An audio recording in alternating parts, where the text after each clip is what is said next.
एक के बाद एक बड़ा वार, पहले F-15 लड़ाका तैयारा गिराया और अब अब्राहम लिंकन पर भी हमले शुरू हो गए। ईरान ने ये ताज़ा तरीन हमले कब शुरू किए और इसकी क्या सूरत हाल है, आमिर रज़ा से बात करते हैं। आमिर भाई, अब्राहम लिंकन पर ईरानी हमले शुरू हो गए हैं, इनकी क्या ताज़ा तरीन सूरत हाल है? देखिए, पहले तो बात यह है कि पहले तो ये मान नहीं रहे थे बिल्कुल अमेरिकन जो हैं हर खबर को। जंग के दिनों में असल में प्रोपेगेंडा वॉर ऐसी होती है कि उसमें आपने कोशिश ये करनी होती है कि आप दुश्मन की वो हर उसकी कार्रवाई है उसको छुपाएं, हाइड आउट करें। यानी इस वक्त वो आलम इस्लाम को अपना दुश्मन समझते हैं। तो ये जो बातिल की क़ुव्वतें हैं, अब ये इसको क्या कहें, सितम ज़रीफ़ी कह सकते हैं कि तमाम के तमाम मीडिया के ऊपर इनका कंट्रोल है। यानी अगर आप बरतानिया का भी मीडिया भी उठाएंगे तो भी अमेरिकन कंट्रोल में नज़र आएगा। आप अगर किसी और मुल्क का भी उठाएंगे तो हमें जो खबरें मिल रही हैं वो खबरें मिलती हैं आज़ाद ज़राए से। आज़ाद ज़राए कौन से हैं? ये वही चाइनीज़ रशियन आज़ाद ज़राए हैं जो कि इस तरह की खबरें निकाल कर देते हैं और बाद में सेंटकॉम ने उसकी तस्दीक करनी होती है। ये खबर रात में आई कि अब्राहम लिंकन पर हमला हुआ है। 4 बैलिस्टिक मिसाइल जो हैं फायर किए गए। 2 का नाम जो है वो खलीज फ़ारस है और 2 जो है हरमज़ नाम के मिसाइल से। और ये पहले से ही ईरान ने प्लानिंग के तहत, क्योंकि उसको पता था कि आपने हरमज़ में से आना है अमेरिका ने, उसने ऐसे जो मिसाइल्स हैं वो तैयार कर रखे थे जो बहरी बेरों को तबाह कर सकते हैं। अभी उसने चाइना से लिया हुआ जदीद तरीन मिसाइल फायर नहीं किया है। देखें, जिसका जिक्र हमने कुछ दिन पहले अपने वीलॉग में भी किया बिल्कुल था। बिल्कुल बिल्कुल और वो हमने किया था और हमने बताया था कि वो M303 जो है उसको वो कातल होगा इसके लिए, अब्राहम लिंकन के लिए। लेकिन अब भी नुकसान पहुँचाया। देखें, सेंटकॉम ने अब इस बात की तस्दीक कर दी, बहरी बेड़ा जो है किसी एक जहाज़ का नाम नहीं होता। जिस तरह से अब्राहम लिंकन एक त्यारा बरदार जहाज़ है, इसका जो बहरी बेड़ा है उसके अंदर 10 मज़ीद जहाज़ शामिल हैं। फिर इसके वो रसद के जहाज़ जो हैं वो अलग से हैं, इंटरसेप्टर्स हैं, फिर इस पर अटैकिंग जो शिप्स हैं वो हैं। नुकसान वहाँ पहुँचा है। 3 फ़ौजियों की जो है हलाकत की तस्दीक कर रहा है सेंटकॉम और कह रहा है कि 25 के करीब जो है अमेरिकी मरीज़ जो हैं ज़ख्मी हैं। तो इसका मतलब है कि ये हमला कामयाब रहा, जैसा पासदारान इंकलाब जो है दावा कर रहे हैं कि उनका इस बहरी बेड़े पर हमला जो है वो कामयाब रहा है और इसको कामयाब ही समझा जाए। देखें, ये अमेरिकन टाइटैनिक है जो इस वक्त आपने हरमुज़ में खड़ा है और इसका डूबना अमेरिका के गरूर का डूबना है।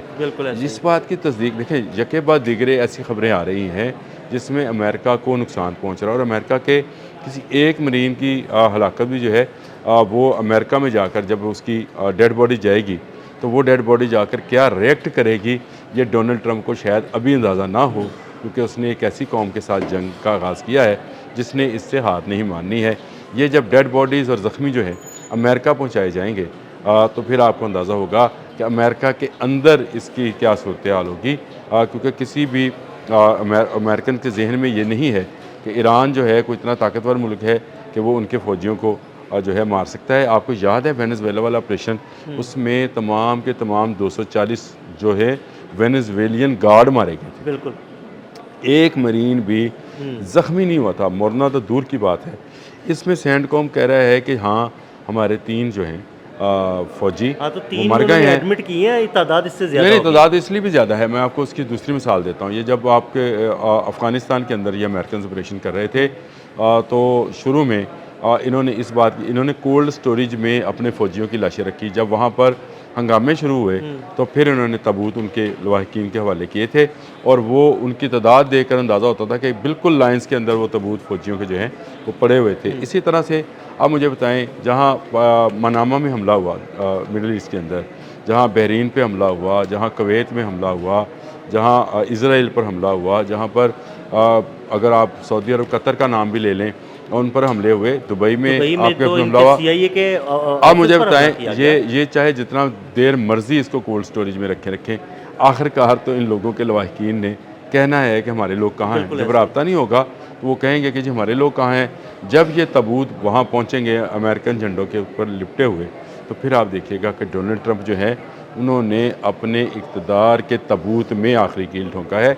असल में ईरान पर हमला खुद उसकी सियासत पर हमला साबित होगा और उसकी बुनियादी वजह यह है कि अगर इसका दिया हुआ दिफाई निज़ाम इसराइल को नहीं बचा सका, इसका दिया हुआ दिफाई निज़ाम कतर, कुवैत, दुबई को नहीं बचा सका, तो इसका मतलब ये उर्दन और बहरीन को नहीं बचा सका, तो इसका मतलब ये है कि इन मुल्कों का भी इतमाद इसकी दिफाई टेक्नोलॉजी से उठेगा।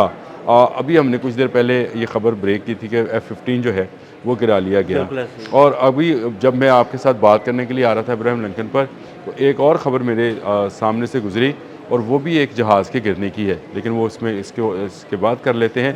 लेकिन ये ख़बर जो है इब्राहिम लिंकन बहरी बेड़ा, जो कि कहा जाता है कि 20 साल तक रह सकता है, इसके तबाह होने पर मुझे शहीद अली हामनई का वो बयान याद आया, जिसमें उन्होंने कहा कि हाँ, मैं तस्लीम करता हूँ कि अमेरिकन बहरी बेड़े की टेक्नोलॉजी बहुत जदीद है, लेकिन इसको डुबोने वाली टेक्नोलॉजी इससे भी जदीद है। बिल्कुल तो वो डुबोने वाली टेक्नोलॉजी जो है वो भी इस्तेमाल होना बाकी है।